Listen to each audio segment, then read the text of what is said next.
Siap. Ya, perkenalkan nama saya Thelma. Saya dari Jemaat GKI Maranatha SP3. Ya, saya akan mencoba dan beberapa teman-teman menjawab hasil diskusi kelompok kami dengan soal yang pertama adalah apa tanggapan para GSM atau pengasuh terhadap praktek kehidupan doa khususnya dalam persekutuan jemaat. Ya, menurut kami doa adalah nafas hidup. Doa sendiri adalah kekuatan dan doa menjadi sangat penting bagi kami khususnya di dalam jemaat kami masing-masing. Sebagai guru sekolah minggu kami diajarkan bahwa ketika mau mulai sesuatu kita harus memulainya dengan doa. Ketika kita mengajar adik-adik yang memiliki latar belakang yang berbeda, memiliki karakter yang berbeda, tentu kita tidak bisa memulainya dengan baik kalau kita tidak meminta pertolongan dari Tuhan. Tuhan, saya mau melayani adik-adik ini dia seperti ini, saya kekuatan biar saya bisa bercerita dengan baik sehingga firman Tuhan itu bisa sampai kepada dia dengan segala baik. Itu kalau di dalam guru sekolah minggu. Namun dalam kehidupan jemaat dan keluarga sendiri pun kita tidak lepas dari doa. Ketika pagi hari mau mulai aktivitas, kita akan memulainya dengan doa. Kita harus memulainya dengan doa. Kita mengajarkan anak-anak kita di rumah juga dengan doa. Jadi doa itu sangat penting sekali dan sangat-sangat penting. Seperti ada kata bijak yang berkata, doa orang benar sangat besar kuasanya. Jadi kita percaya bahwa hari ini saya memulai dengan doa, saya akan menemukan jawabannya. Itu untuk jawaban yang pertama. Dan untuk yang kedua adalah apa pengalaman iman para pengasuh ketika memberi diri dan hidup untuk melayani dalam persekutuan anak dan remaja. Kami tadi sudah menunjuk ada beberapa teman yang nanti akan memberikan pengalaman imannya ketika dia memberi diri dalam pelayanan. Saya akan mencoba menjawab apa pengalaman iman para pengasuh ketika memberi diri untuk melayani dalam persekutuan guru sekolah minggu. Yang pertama, saya bersyukur kepada Tuhan bahwa saya bisa melayani di sekolah minggu, khususnya di Ebenezer tahun 2011. Walaupun unsur yang sangat kecil, kadang dianggap, kadang juga tidak dianggap, kadang diperhatikan, kadang juga tidak diperhatikan. Tetapi saya secara pribadi, saya melayani Tuhan lewat anak sekolah minggu. Awalnya saya rasa agak susah karena mengatur banyak anak-anak dengan karakter yang berbeda-beda. Tetapi saya terus menekuni itu, dan lewat saya menjadi guru sekolah minggu, saya juga diangkat sebagai badan pelayan PAR. Sudah 3 kali periode saya sebagai sekretaris PAR, dan saya percaya bahwa itu adalah satu anugerah yang Tuhan berikan. Walaupun kadang-kadang saya tidak setia dalam melakukan tanggung jawab saya sebagai pengasuh.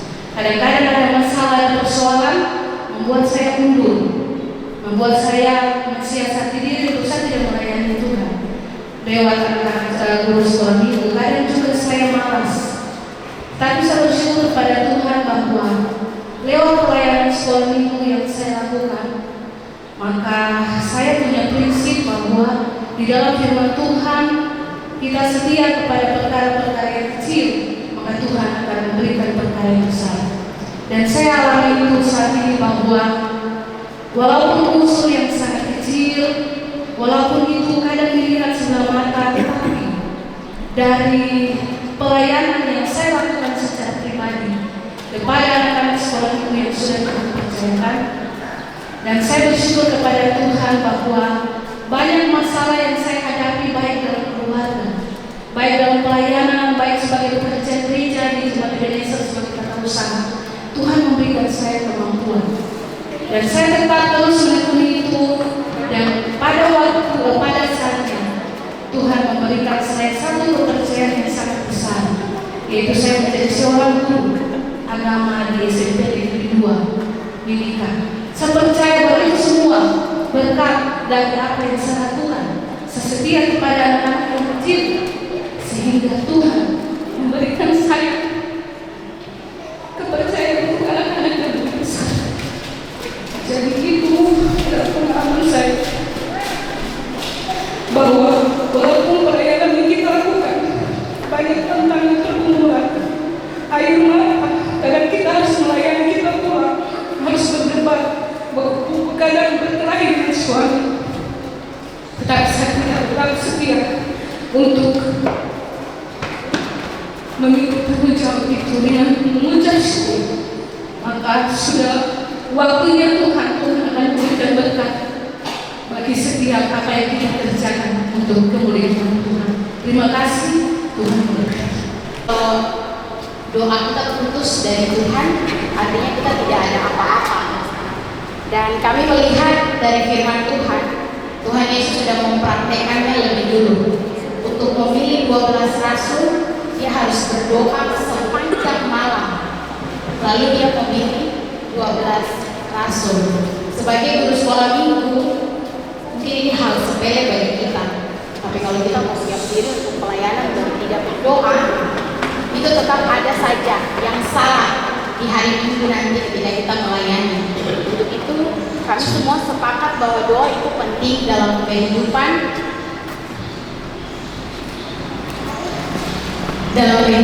pribadi, tetapi juga dalam persekutuan pelayanan di gereja. Itu saja dari kami untuk jawaban yang pertama. Untuk jawaban kedua, Kakak Robert akan sampaikan pengalaman imannya.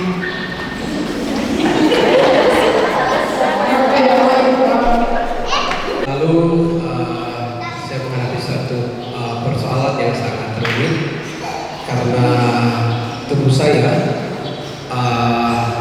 jujur dari waktu kita di Sorong saya sudah merasa bahwa tubuh saya tidak fit sampai kaki kiri kanan jadi bengkak. Setelah cek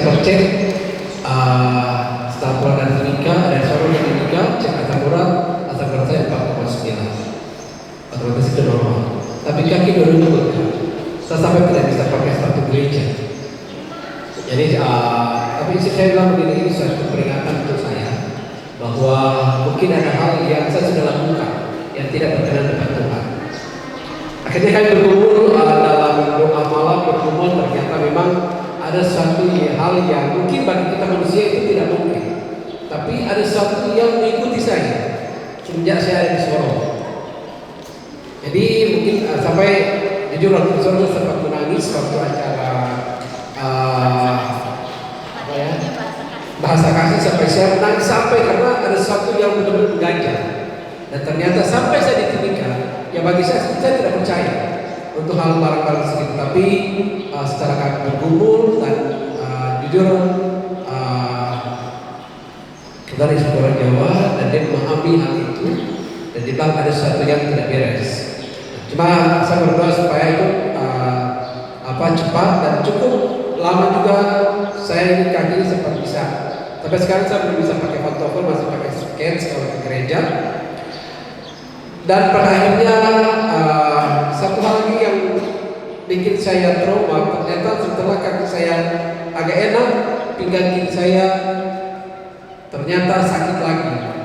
Sudah ketiga rumah sakit yang saya datangi, mereka tidak bisa diagnosa saya sakit apa. Akhirnya saya minta izin untuk saya istirahat di tempat kerja. Saya coba check up dan terakhir check up bahwa diagnosa saya punya batu ginjal. Nah, batu ginjal yang sampai saat ini, dan ini pun masih saya tanggal 18 besok saya harus USG apakah benar atau tidak. Jadi saya berdoa saja supaya ini memang betul bukan batu ginjal, dan ini peringatan Tuhan untuk saya pribadi, mungkin keluarga, mungkin saya tidak terlalu setia dalam pelayanan personal remaja, mungkin saya banyak marah-marah kepada pengasuh, dan mungkin juga saya terlalu banyak melawan kepada Tuhan. Terkadang dengan pekerjaan saya melupakan Tuhan. Kayaknya setelah saya dengar tadi Pertanyaan pertama itu sampai kita berpikir bahwa apakah setiap katulan kita berdoa atau tidak. Nah itu hal mungkin yang kenapa jujur saya jarang lakukan itu. Setiap mau pergi kerja kalau bisa datang saya berburu atau sudah mobil, jadi tidak sempat berdoa untuk berangkat. Kalau berdoa pagi keluarga ada. Ya, jadi satu pengalaman dan saya percaya bahwa jika kita tetap setia bahwa apapun penyakit yang kita alami, siapapun yang akan mengganggu kita, pasti Tuhan akan ada di pihak kita. Ini hanya satu sharing bahwa itu yang terjadi sepanjang dari bulan kemarin sampai bulan ini, dan saya percaya bahwa Tuhan akan menolong saya dan Tuhan akan memulihkan tubuh saya biar sehat terus supaya bisa melayani anak-anak dan guru sholat minggu yang ada di kelas demikian saja. Terima kasih. Terima kasih. Kita terus panjang malam. Dia sendiri anak Allah, roh yang menjadi manusia, tetap berharap kepada kuasa Bapaknya dalam segala tindakannya, perbuatannya, pekerjaannya, selalu meminta petunjuk daripada Bapa. Pertanda bahwa kita juga harus selalu meminta tunjuk, pertolongan, penyertaan, bahkan kuasa dari Tuhan Allah sendiri. Ya, tadi pengasuh dari yang sudah menyampaikan pengalaman dari Indonesia itu luar biasa. Menurut Ibu Pendeta, semua kita punya pengalaman juga begitu banyak. Ketika kita memberi waktu kita, hidup kita untuk melayani di persekutuan anak dan remaja. Kalau memang tantangan kita di jemaat-jemaat itu banyak, tetapi kita belajar dari Tuhan Yesus ketika sedang melakukan pelayanan, lalu anak-anak itu datang, murid-murid itu berkata, Tuhan suruh mereka pergi, firman-Nya, biarkan anak-anak itu dalam padaku karena mereka lah yang punya kerajaan surga. Kita kuat kalau kita pegang pada firman Tuhan ini. Iya, Dia menolong kita, menopang kita. Dan dalam setiap pengalaman kita harus tetap percaya Tuhan sedang berproses dan membentuk kita. Tidak ada manusia yang sempurna. Dan kalau memang kita merasa kita tidak pernah berbuat kesalahan tetapi dapat teguran, pasti ada yang kita lupa ketika kita buat hal yang tidak sesuai dengan apa yang Tuhan firmankan. Ya, harus kita mengakui dan terus belajar merendahkan diri, mengaku segala kekurangan, keterbatasan dan keberdosaan kita di hadapan Tuhan. Percaya bahwa Tuhan yang memanggil dan memilih kita, maka Tuhan juga akan berproses dan selalu menyediakan yang terbaik bagi kita. Karena kita mau melayani Tuhan dengan apa yang kita miliki, Tuhan pasti memampukan dan Tuhan terus bekerja bersama